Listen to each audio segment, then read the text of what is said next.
ಪರಿಶುದ್ಧ ನಾಮಕ್ಕೆ ಸ್ತೋತ್ರವಾಗಲಿ. ದಿನದ ದೇವರ ವಾಕ್ಯ ಯಾಕೋಬನು ಬರೆದ ಪತ್ರಿಕೆ 1ನೇ ಅಧ್ಯಾಯ 8ನೇ ವಚನ. ಅವನು ಎರಡು ಮನಸ್ಸುಳ್ಳವನು, ತನ್ನ ನಡತೆಯಲ್ಲೆಲ್ಲ ಚಂಚಲನೂ ಆಗಿದ್ದಾನೆ. ನಾವು ದೇವರ ಮುಂದೆ ಯಥಾರ್ಥವಾಗಿ ಇರುವಂತವರಾಗಿರಬೇಕು. ಎರಡು ಮನಸ್ಸುಳ್ಳವರಾಗಿ ಲೋಕಕ್ಕೂ ದೇವರಿಗೂ ನಡೆದುಕೊಳ್ಳದೆ ದೇವರಿಗಾಗಿಯೇ ಜೀವಿಸುವಂತವರಾಗಿರಬೇಕು. ದೇವರ ಕಾರ್ಯಗಳನ್ನು ಮಾಡುವಂತೆ, ದೇವರ ಜೊತೆಯಲ್ಲಿ ನಡೆಯುವಂತೆ, ದೇವರ ಚಿತ್ತಕ್ಕೆ ನಮ್ಮನ್ನು ಒಪ್ಪಿಸಿಕೊಟ್ಟವರಾಗಿ ನಿಂತುಕೊಳ್ಳಬೇಕು.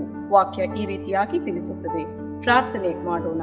ಪರಿಶುದ್ಧನು ಪರಿಶುದ್ಧನು ಭೂಪರ ಲೋಕಗಳ ಒಡೆಯನೂ ಆದ ನಮ್ಮ ಪರಮ ತಂದೆ, ಹೌದು ಸ್ವಾಮಿ ಅಪ್ಪ, ಲೋಕದ ಜೀವಿತದಲ್ಲಿ ಕರ್ತನೆ, ಲೋಕಕ್ಕೂ ನಿಮಗೂ ಕರ್ತನೆ ಅಪ್ಪ, ದ್ರೋಹಿಗಳಾಗಿ ನಿಂತು ಬಿಡದೆ ಕರ್ತನೆ ಅಪ್ಪ, ನಿಮ್ಮನ್ನ ಮಾತ್ರವೇ ಹೊಂದಿಕೊಂಡವರಾಗಿ ನಡೆಯುವಂತೆ ಕೃಪೆ ಮಾಡಿ ನಡೆಸಬೇಕೆಂದು ಯೇಸು ಕ್ರಿಸ್ತನ ಪವಿತ್ರ ನಾಮದಲ್ಲಿ ದೀನತೆ, ತಾಳ್ಮೆ, ನಂಬಿಕೆ, ನಿರೀಕ್ಷೆಗಳಿಂದ ಬೇಡಿ ಹೊಂದಿಕೊಂಡಿದ್ದೇನೆ ನನ್ನ ಜೀವವುಳ್ಳ ತಂದೆಯೇ.